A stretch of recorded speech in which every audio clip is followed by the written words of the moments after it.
Welcome to my class. আমি প্রদ্যুৎ। দেখো আজকে আমি তোমাদের করাবো ক্লাস 5-এর গণিত বিষয়ের পৃষ্ঠা নম্বর 171 এবং পরের পৃষ্ঠা অর্থাৎ পৃষ্ঠা নম্বর 172। এখানে যে ধারণাগুলো দেওয়া রয়েছে এবং যে অঙ্কগুলো দেওয়া রয়েছে প্রত্যেকটা অঙ্ক আমি খুব সহজ করে বুঝিয়ে দেওয়ার চেষ্টা করব। তোমরা শেষ পর্যন্ত ভিডিওতে সঙ্গে থাকো, আশা করি বুঝতে পারবে। তো চলো শুরু করা যাক। তো প্রথমেই আমরা করব, দেখো 171 নম্বর পৃষ্ঠাতে কি আছে দেখবো সেটা। দেখো প্রথমেই আছে ছবি দেখি। এখানে একটা সূর্যের ছবি দেওয়া রয়েছে এবং এখানে রয়েছে পাশের ছবিটি দেখছি এবং রেখাগুলোর একটি প্রান্তবিন্দু আছে কিন্তু অপর প্রান্তবিন্দু নেই।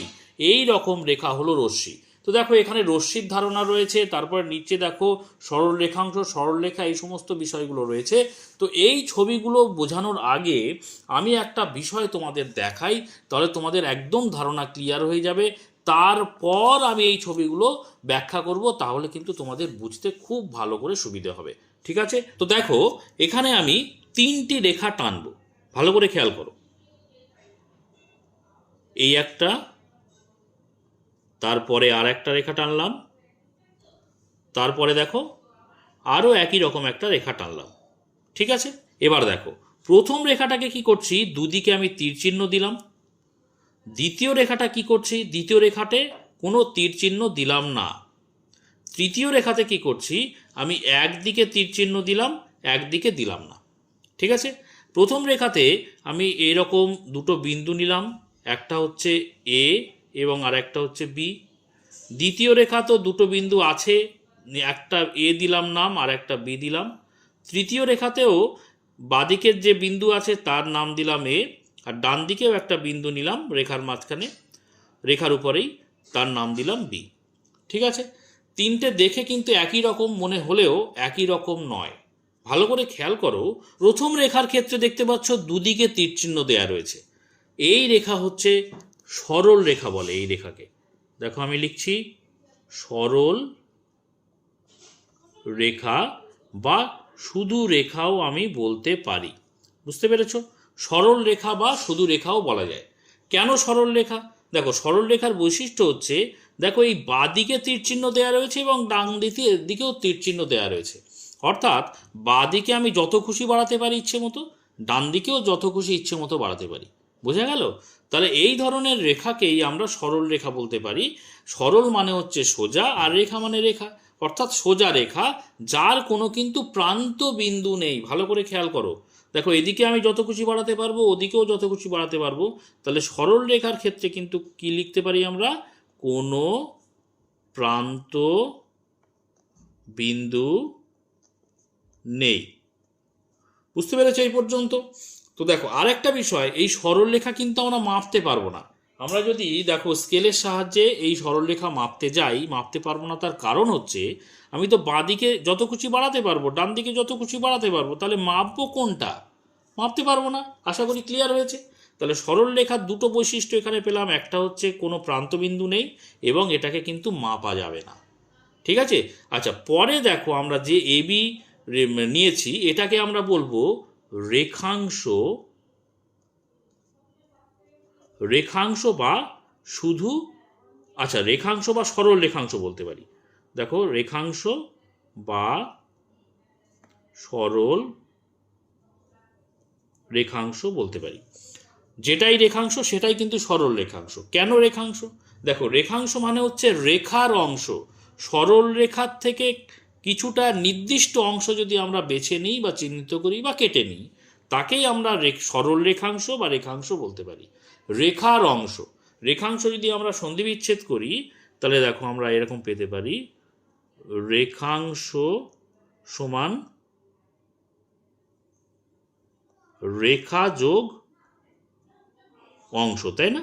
রেখা যোগ অংশ মানে রেখার অংশ হচ্ছে রেখাংশ, তাই না? এবারে দেখো তাহলে সরল রেখাংশ, এই যে বিষয়টা পেলাম, এর কি বৈশিষ্ট্য দেখতে পাচ্ছি? রেখার অংশ মানে নির্দিষ্ট অংশ। তাহলে এর বৈশিষ্ট্য হচ্ছে এর কিন্তু দুটোই প্রান্তবিন্দু আছে, এদিকেও একটা প্রান্তবিন্দু আছে, এদিকেও একটা প্রান্তবিন্দু আছে বি। সরল রেখার ক্ষেত্রে কিন্তু দুটো এ আর বি ছিল, কিন্তু তারপরেও দেখো বর্ধিত অংশ আমি তীর চিহ্ন দিয়ে রেখেছিলাম, অর্থাৎ এদিকে যত খুশি বাড়াতে পারবো, এদিকে যত খুশি বাড়াতে পারবো। সরল রেখাংশ বা রেখাংশর ক্ষেত্রে কিন্তু কোনো প্রান্তবিন্দু নেই, অর্থাৎ আমি ইচ্ছে খুশি বাড়াতে পারবো না। এর মাপ বা দৈর্ঘ্য কিন্তু নির্দিষ্ট। তাহলে সরল রেখাংশের কিন্তু আমরা যে বৈশিষ্ট্যগুলো পাচ্ছি সেটা আমরা লিখতে পারি, দুটি প্রান্তবিন্দু আছে, দেখতে পাচ্ছ এ একটা মোট দুটি প্রান্তবিন্দু,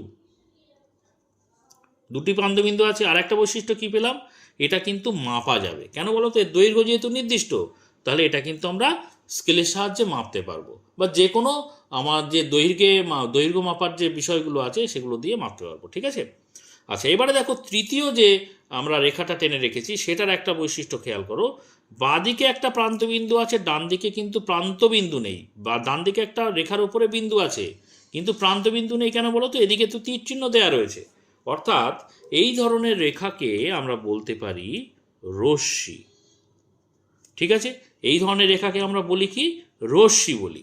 দেখো রশ্মি আমি এবারে বোঝাবো তোমাদের বইতে রশ্মি কেন বলি। দেখো এখানে তাহলে এর যে বৈশিষ্ট্যটা কি পাচ্ছি, দেখতে পাচ্ছি একটি মাত্র প্রান্তবিন্দু আছে, আরেকটি নেই কিন্তু। তাহলে আমরা রশ্মির ক্ষেত্রে বৈশিষ্ট্য লিখতে পারি কেবলমাত্র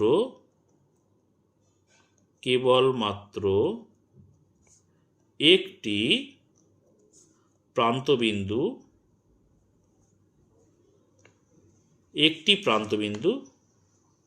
আছে, ঠিক আছে। আর রশ্মিকেও কিন্তু স্কেলের সাহায্যে মাপা যাবে না। কেন মাপা যাবে না, দেখো একটা তো প্রান্তবিন্দু আছে আর একটা তো নেই। আমি তো ডান দিকে তীর চিহ্ন দিয়েছি, মানে ডান দিকে যত খুশি বাড়াতে পারবো, তার মানে রশ্মিকেও কিন্তু ইচ্ছে খুশি বাড়ানো যায়, মানে মাপতে পারবো না। দেখো আমি যদি এখানটা একটা মোমবাতি আঁকি, ধরো মোমবাতি, এই মোমবাতির এইটা হচ্ছে আলোর অংশ। তাই এই আলোর অংশ থেকে কিভাবে বলো তো যে ছটা বেরোয়, দেখো এইভাবে, তাই না, আলোটা এইভাবে ছড়িয়ে পড়ে। তাহলে দেখো এই যে আলোর যে উৎস বা আদিমুখ কিন্তু প্রত্যেকটা একটা আছে, নির্দিষ্ট আছে, তাই না। এটা হচ্ছে মোমবাতির আলোর অংশটা, কিন্তু আলোটা যে ছড়িয়ে পড়ছে সেই দিকে কিন্তু আমরা তীর চিহ্ন দিচ্ছি। কত দূর ছড়িয়ে পড়ছে সেটা তো আমরা জানি না, বুঝতে পেরেছো। সেই জন্য এই যে বিষয়টা কিন্তু আমরা রশ্মি বলি না যে সূর্যের রশ্মি, আলোক রশ্মি, সেই কনসেপ্ট থেকেই কিন্তু এই বিষয়টা এসেছে, বা সেই ধারণা থেকেই কিন্তু এই বিষয়টা এসেছে, রশ্মির ধারণা, বুঝতে পেরেছো। তাহলে এখানে একটি প্রান্তবিন্দু আছে, অর্থাৎ একটি উৎসমুখ আছে বা আদিমুখ আছে, কিন্তু আরেকটি দিক আমরা জানি না, অর্থাৎ গতিমুখ কিন্তু নির্দিষ্ট নয়, ঠিক আছে। তাহলে চলো এবারে আমরা বইতে দেখব এবং বোঝার চেষ্টা করব। ভালো করে খেয়াল করে ছবি দেখি। তো এখানে একটা ছবি দেখতে পাচ্ছি, ছবিতে একটা সূর্যের ছবি রয়েছে।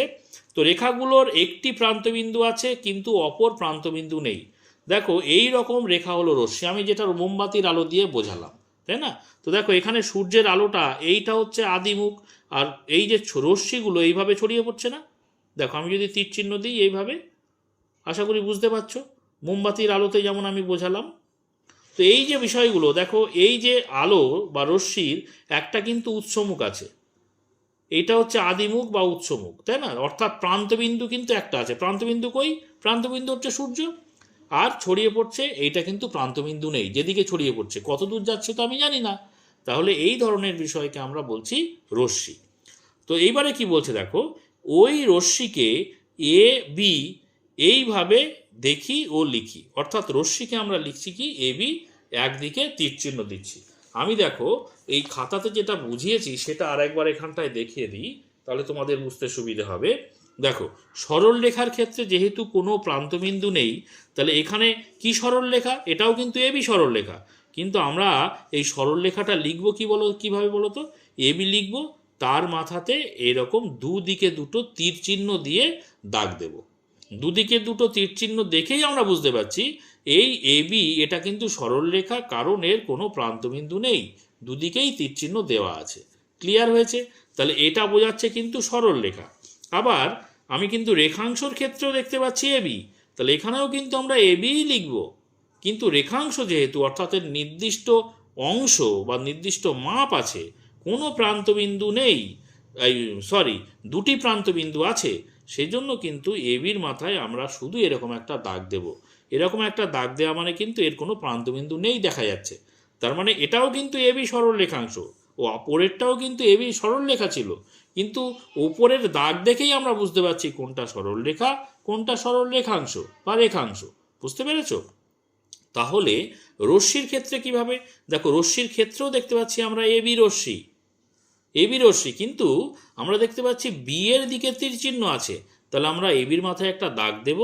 দাগ যদি কিছু না দিই তাহলে কিন্তু এটা সরল রেখাংশ বোঝাচ্ছে, আর দুদিকে দাগ দিয়ে দিলেই সরল রেখা বোঝাচ্ছে।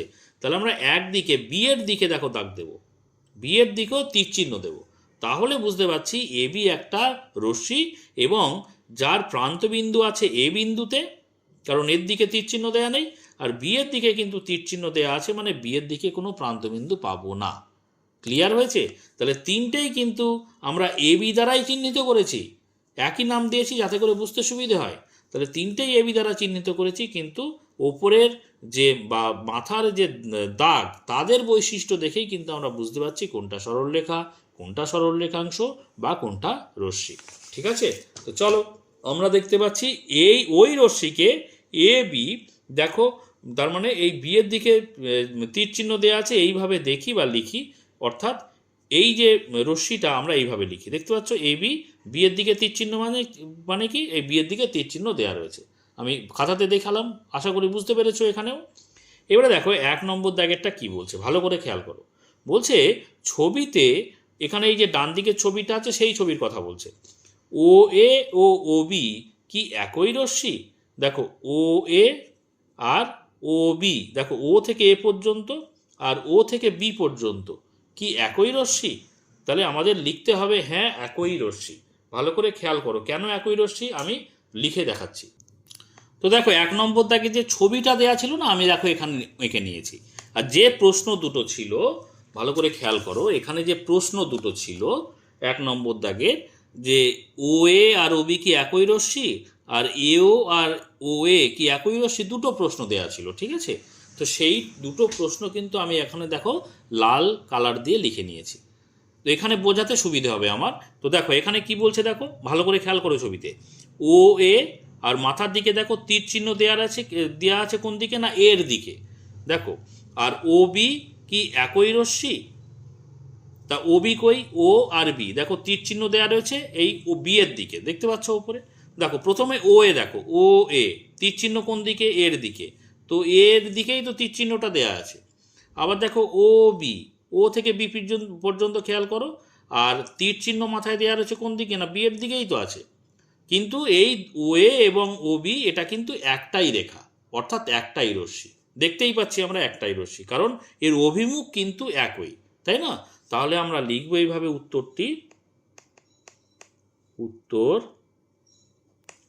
ও এ, ও মাথায় কিন্তু তীর চিহ্ন এর দিকে, আর ও বি মাথায় তীর চিহ্ন বি এর দিকে, এ আর বি তো একই দিকেই আছে, তীর চিহ্ন তো এই দিকেই আছে, ঠিকই আছে, লিখবো আমরা একই রশ্মি। ঠিক আছে? কারণ হিসাবে আমরা লিখতে পারি, কারণ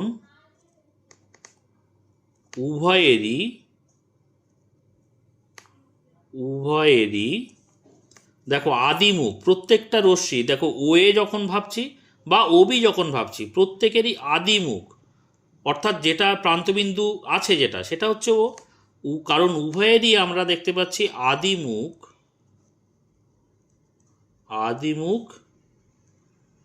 একই, একই সেটা হচ্ছে ও, একই সেটা হচ্ছে ও, তাই না?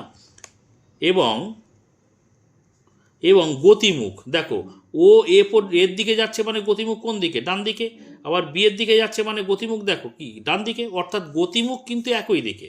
তাহলে আদিমুখ একই যেটা নাকি ও, এবং গতিমুখও একই দিকে। ঠিক আছে? এই কারণেই কিন্তু ও এ এবং ও বি একই রশ্মি আমরা বলছি। বুঝতে পেরেছো? তাহলে প্রথম উত্তরটা হয়ে গেল। এবারে দ্বিতীয় প্রশ্ন যেটা আছে সেটা ভালো করে খেয়াল করো। বলছে এ ও কোন দিকে তীর চিহ্ন, ভালো করে খেয়াল করতে হবে এখানে। দেখো ও এর দিকে তীর চিহ্ন, এখানে খেয়াল করো তো ও এর দিকে কি কোনো তীর চিহ্ন আছে? বি এর দিকে তীর চিহ্ন আছে বা এর দিকে তীর চিহ্ন আছে আমরা বলতে পারি, কিন্তু ওর দিকে কিন্তু তীর চিহ্ন নেই। কিন্তু এখানে দেখতে পাচ্ছি এ ও এর দিকে তীর চিহ্ন কাটা আছে। তারপরে বলছে ও এ মাথায় তীর চিহ্ন দেখো এর দিকে, দেখো ও এ মাথায় তীর চিহ্ন এর দিকে, মানে এটা ঠিক আছে, এইটা ঠিক আছে। কিন্তু এই যে গতিমুখটা এটা কিন্তু এখানে নেই, অর্থাৎ ওর দিকে কিন্তু কোনো তীর চিহ্ন দেওয়া নেই। তারপরে জিজ্ঞেস করেছে কি একই রশ্মি, তাহলে কিন্তু এই দুটো একই রশ্মি হলো না। ও এ একদিকে, এটা কিন্তু সঠিক আছে, কিন্তু ও এ এ ও এই দিকে কিন্তু কোনো তীর চিহ্ন দেয়া নেই, সুতরাং এই দুটো কিন্তু একই রশ্মি নয়। তাহলে কারণ হিসেবে আমরা বলবো কি, তাহলে প্রথমে আমরা লিখবো, আচ্ছা ওপরের উত্তরটা আমরা প্রথমে হ্যাঁ কথাটা লিখে দিই, হ্যাঁ ও এ আর ও বি একই রশ্মি। এবার দ্বিতীয় ক্ষেত্রে আমরা উত্তরটা এইভাবে লিখব, দেখো যে এ ও তীর চিহ্ন ও এর দিকে, ও ও এ তীর চিহ্ন এর দিকে। আচ্ছা প্রথমে না কথাটা লিখে দিই, না কমা দিয়ে একই রশ্মি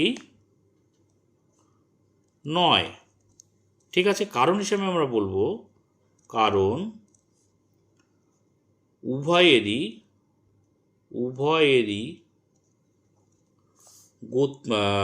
আদিমুখ এবং গতিমুখ আলাদা। দেখো আদিমুখ মানে কি, উভয়েরই আদিমুখ। দেখো একটার আদিমুখ হচ্ছে এ আর একটার আদিমুখ হচ্ছে ও। একটা এ থেকে শুরু হচ্ছে এদিকে, সেটা এখানে দেখানোই নেই, তীর চিহ্ন দেয়া নেই এদিকে। আবার আরেকটা কি বলছে, আরেকটা হচ্ছে ও থেকে শুরু হচ্ছে, আরেকটা ও থেকে শুরু হচ্ছে, এটা ঠিক আছে, কিন্তু এ থেকে শুরু হচ্ছে না কিন্তু। তাহলে উভয়ের আদিমুখ আলাদা, একটার আদিমুখ এ আর একটার আদিমুখ ও। আর গতিমুখ কিন্তু আলাদা। দেখো একটা ওর দিকে যাচ্ছে আর একটা এর দিকে যাচ্ছে, তীর চিহ্ন দেয়া। তাহলে আদিমুখও আলাদা, গতিমুখও আলাদা, সেই জন্য কিন্তু আমরা এই দুটোকে একই রশ্মি বলতে পারি না। ঠিক আছে, আশা করি ক্লিয়ার হয়েছে এখানে। এবারে চলো 2 নম্বর ছবিতে কি বলছে দেখা যাক। 2 নম্বর ছবিতে দেখাচ্ছে ছবিতে কতগুলি ছেদবিন্দু ও রশ্মি আছে দেখি। তো এই ছবিটি আমরা ভালো করে খেয়াল করব। প্রথমে ভালো করে খেয়াল করো, ছেদবিন্দু মানে যেখানে ছেদ করে। তো দেখো এখানে ও এ, ও বি আর ও সি দেখতে পাচ্ছি, 3খানা রশ্মি দেখতে পাচ্ছি এখানে, যাদের আদিমুখ বা উৎসমুখ হচ্ছে ও, এবং এর দিকে চলে গেছে একটা, বি এর দিকে একটা চলে গেছে, সি এর দিকে একটা চলে গেছে, তাই না? তো ছবিতে কতগুলি ছেদ বিন্দু, প্রথমে খেয়াল করো ছেদ বিন্দু। তো ছেদ বিন্দু সবাই তো ছেদ করেছে ও বিন্দুতে, তাই না? এই ও বিন্দুতে ছেদ করেছে, তাহলে ছেদ বিন্দু কটা? একটাই ছেদ বিন্দু। এবং রশ্মি কটা আছে? দেখো রশ্মি এখানে কটা আছে, একটা ও এ রশ্মি, একটা ও বি রশ্মি, একটা ও সি রশ্মি, তাই না? তাহলে রশ্মি আছে 3টি। তাহলে আমি এখানে উত্তরটা খাতাতে লিখে দিচ্ছি। দেখো ছবিটা আমি এখানটা এঁকে নিয়েছি। তাহলে প্রথম প্রশ্ন ছিল কটি ছেদ বিন্দু আছে। ছেদ বিন্দু তো আমরা দেখতে পাচ্ছি একটিই আছে, যেটা নাকি ও। তাহলে এখানে লিখব ছেদ বিন্দু আছে একটি, এবং সেটি হলো কি, সেটি হলো ছেদবিন্দুটা কি এখানে ও, তাই না? আর কি জিজ্ঞেস করেছে, দেখো আর একটা প্রশ্ন ছিল, সেটা হচ্ছে রশ্মি কটা আছে, ছবিতে কতগুলো রশ্মি আছে দেখি। দেখো রশ্মি কটা আছে বললাম, ও এ, ও বি এবং ও সি। তাহলে আর একটা লিখবো, ছবিতে 3টি রশ্মি আছে। ঠিক আছে, সেগুলি কি লিখে দিচ্ছি, সেগুলি হলো কি কি, একটা হচ্ছে ও এ, ও এ এর দিকে কিন্তু তীর চিহ্ন দেখতে পাচ্ছ, এইভাবে লিখতে হবে। তারপরে হচ্ছে ও বি, বি এর দিকে তীর চিহ্ন দেখতে পাচ্ছ, এবং ও সি, তাহলে কোন দিকে তীর চিহ্ন, সি এর দিকে, তাই না? আশা করি বুঝতে পেরেছো এটা। এবার দেখো 3 নম্বর দাগের যে বিষয়টা আছে দেখব।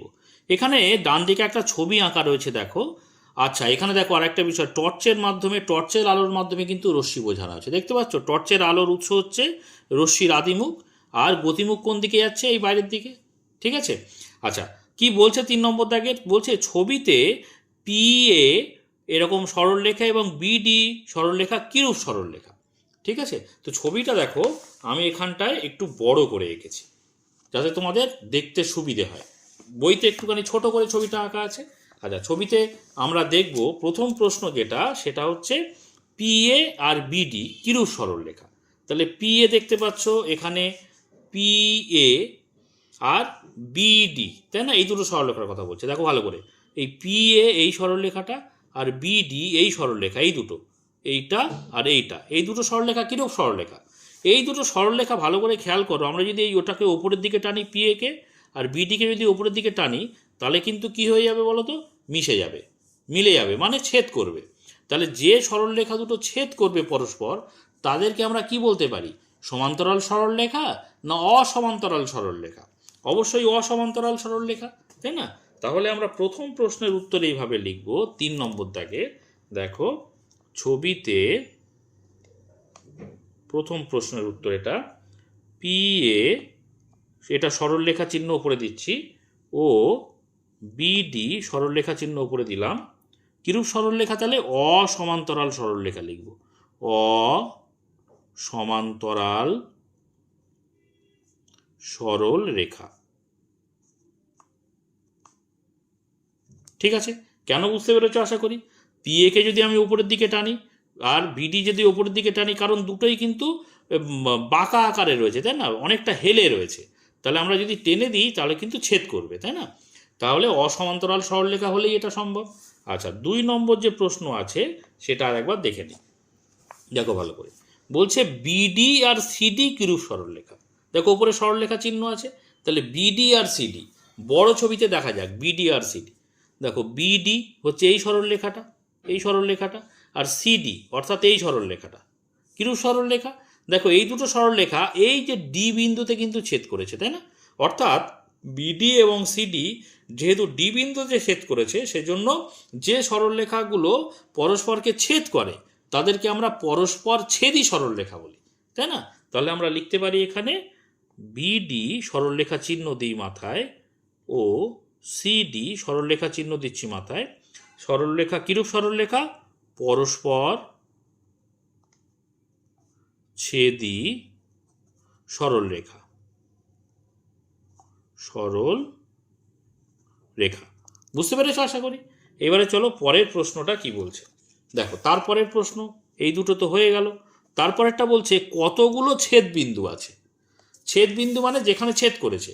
বড় ছবিতে খেয়াল করো তো, দেখো এখানে একটা এই যে ছেদ বিন্দু পাচ্ছি, এখানে পি এ বা এপি বা এপি আর এই যে এসি, এই দুটো বাহু কিন্তু এখানটায় ছেদ করছে। ভালো করে খেয়াল করো, এই একটা ছেদ বিন্দু, আবার দেখো এই একটা ছেদ বিন্দু পাচ্ছি, এই একটা ছেদ বিন্দু পাচ্ছি, আবার এই একটা ছেদ বিন্দু পাচ্ছি। মোট কটা ছেদ বিন্দু পাচ্ছি বলো তো? 1 2 3 4, যেখানে নাকি দুটো সরলরেখা পরস্পরকে ছেদ করেছে।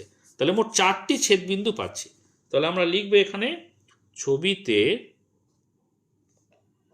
মোট আচ্ছা বাংলায় লিখি 4টি, ভাষাতেও লিখে দিচ্ছি 4টি ছেদ বিন্দু আছে। ঠিক আছে, অনেকে এটাকে ইংরেজিতে 8 মনে করতে পারো, ওই জন্য বাংলাতে 4টি লিখে দিলাম। আচ্ছা, এবারে আমরা আরেকটা প্রশ্ন দেখব।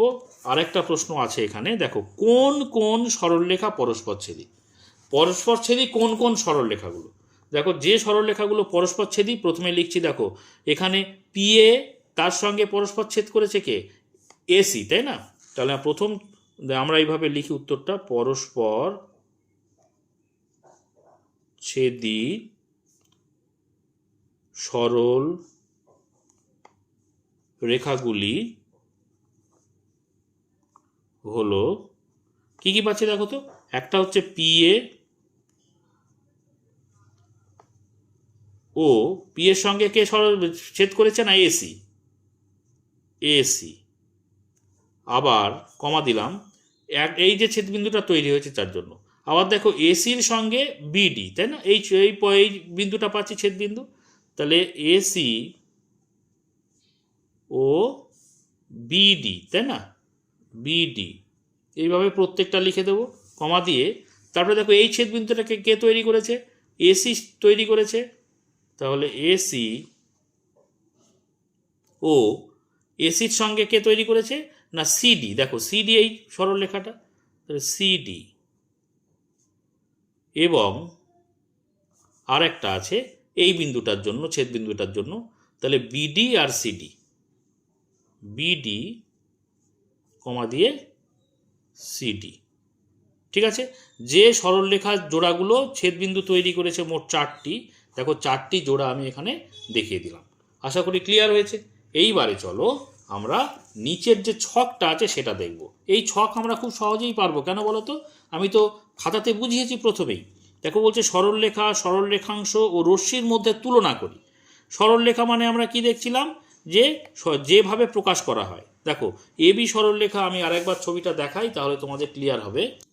দেখো ছবিটা যেটা আমি এঁকেছিলাম আগে সেটা আমি এখানে নিচে রাখলাম। দেখো যেভাবে প্রকাশ করা হয় এবি, তার মাথায় দুদিকে তীর চিহ্ন, দেখো দুদিকে তীর চিহ্ন দিয়ে বুঝিয়েছিলাম। প্রান্তবিন্দু নেই, দেখো লিখেছিলাম কোনো প্রান্তবিন্দু নেই, কারণ দুদিকে তীর চিহ্ন আছে। এবং দৈর্ঘ্য মাপা যায় না, আমি সেখানে বলেছিলাম যে দৈর্ঘ্য মাপা যায় না কারণ দুদিকেই তীর চিহ্ন আছে, অর্থাৎ কোনো প্রান্তবিন্দু নেই। সরল রেখাংশের ক্ষেত্রে কি, সরল রেখার অংশ সেটাই হচ্ছে সরল রেখাংশ, যার মাথায় দিয়ে আমরা একটা দাগ দিই বা না দিলেও সেটা সরল রেখাংশই বোঝায়।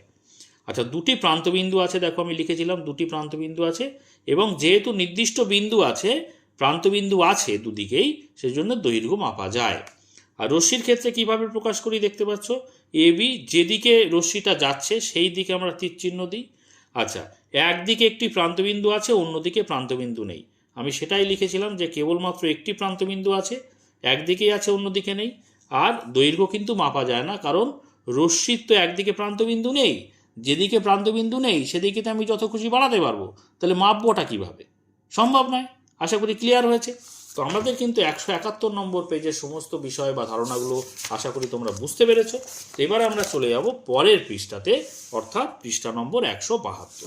সেখানে চলে যাও। দেখো নিজে করি, এখানে আমাদের নিজে বিষয়গুলো করতে হবে। প্রথমে আমরা দেখব 1 নম্বর দাগের, একটি বিন্দু দিয়ে কতগুলি সরলরেখা আঁকা যায়। দেখো 1 নম্বর দাগের যে অঙ্কটা আছে সেটা আমি এখানে এঁকে দেখাবো, তোমাদের বুঝতে আশা করি সুবিধা হবে। দেখো বলছে একটি বিন্দু দিয়ে কতগুলি সরলরেখা আঁকা যায়। ধরো এখানে আমি একটা বিন্দু নিলাম, ঠিক আছে?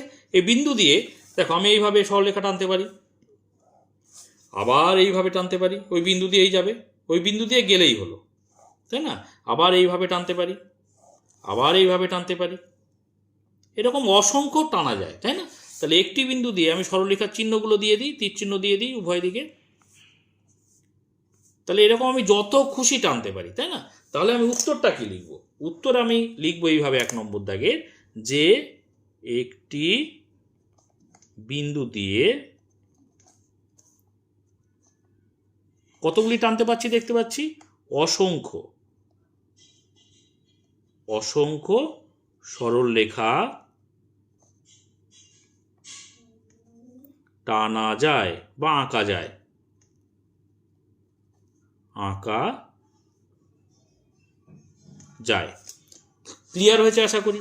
এবারে 2 নম্বর দাগেরটা বলছে কি বলছে আমরা দেখব, তারপরে এখানে ছবি এঁকে বুঝবো, ঠিক আছে?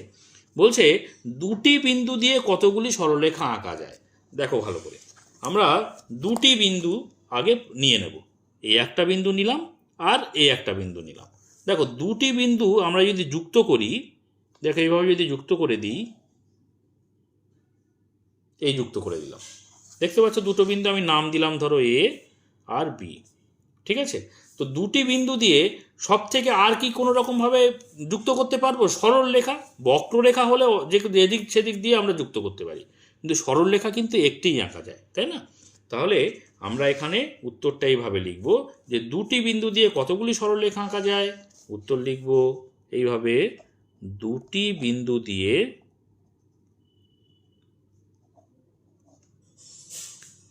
একটি কেবলমাত্র একটি সরলরেখা আঁকা যায়, আঁকা যায়। এবারে তোমাদের মনে প্রশ্ন হতে পারে, আমরা কি এই প্রশ্নের উত্তরগুলো ছবি এঁকে দেব? তো দেখো ছবি এঁকে দিলে ভালো। এবারে যদি 1 নম্বরের প্রশ্ন থাকে সেজন্য তোমরা কিন্তু সরাসরি উত্তর লিখে দিতে পারো, ছবি না এঁকেই, যে দুটি বিন্দু দিয়ে কেবলমাত্র একটি সরলরেখা আঁকা যায় বা একটি বিন্দু দিয়ে অসংখ্য সরলরেখা আঁকা যায়, এভাবে। কারণ এখানে ছবি আঁকার কথা বলা নেই, ছবি এঁকে দিলে ভালো হয়, কিন্তু না দিলেও কিন্তু কোনো অসুবিধে হবে না, ঠিক আছে? তো এবারে দেখো 3 নম্বর দাগের প্রশ্ন কি বলছে। বলছে নিচের বিন্দুগুলো যোগ করে কতগুলো সরল রেখাংশ পাবো দেখি। দেখো নিচের বিন্দুগুলোকে কি করব, আমরা যোগ করব। দেখো তাহলে এ বি আমরা যুক্ত করে দিই এইভাবে, দেখতে পাচ্ছ আশা করি। দেখো এ বি যুক্ত করলাম। এবারে দেখো বিসি যুক্ত করে দিই, এই যে বিসি যুক্ত করে দিলাম। আবার এ আর সি যুক্ত করতে পারবো, এ আর সি যুক্ত করে দিলাম। দেখো নিচের বিন্দুগুলো যোগ করে কতগুলি সরল রেখাংশ পাচ্ছি, দেখতে পাচ্ছ। আর তো কোনোভাবে যুক্ত করতে পারবো না, তাহলে এক্ষেত্রে দেখতে পাচ্ছি এবি একটা সরল রেখাংশ, বিসি একটা সরল রেখাংশ, আবার এসি একটা সরল রেখাংশ। তাহলে মোট কটা পেলাম বলো তো? প্রথম ছবির ক্ষেত্রে 3টি পেলাম না? তাহলে আমরা লিখব এখানে এইভাবে যে নিচের বিন্দুগুলো যোগ করে এই প্রথম ছবির ক্ষেত্রে মোট 3টি পেলাম। তাহলে 3টি, ছোট ছোট করে এখানেই লিখে দিই, বুঝতে সুবিধা হবে তাহলে তোমাদের। সরল রেখাংশ পেলাম, সেগুলি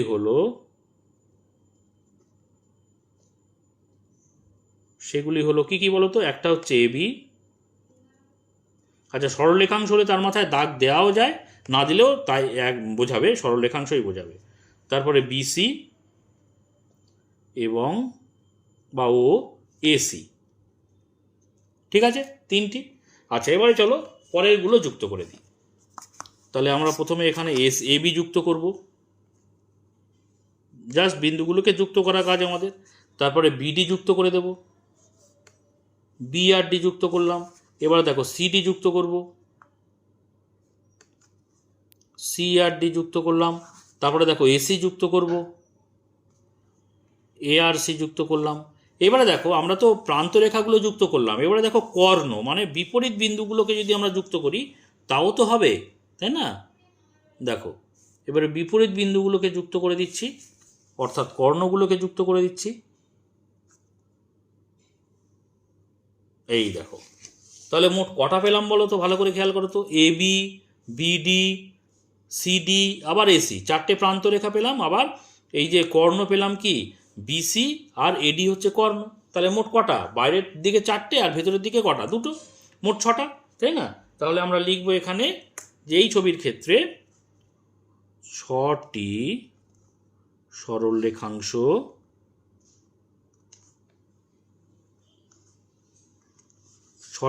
রেখাংশ পেলাম। সেগুলি